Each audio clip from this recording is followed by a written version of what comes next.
Hello guys and welcome back to the channel. In this video, I'm going to show you how you can make Microsoft Teams payment in Nigeria. So let's get started. First thing that you need to know is that Microsoft Teams itself is free, but payment is only needed if you upgrade to Microsoft 365 Teams Phone or Business Plan. So you gotta simply go to Microsoft account billing and you gotta sign in with your Microsoft account. And then you gotta select the Microsoft 365 or Teams plan, whichever you want. Then you got to click buy or subscribe and add any payment method such as Visa or MasterCard, which is for international enabled card. And then you got to complete the payment.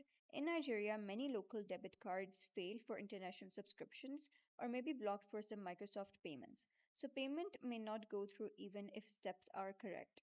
So you can also use the USD virtual card, which is the most reliable one. So you can simply create a virtual USD card and fund it in dollars and add in Microsoft billing page and then pay the subscription.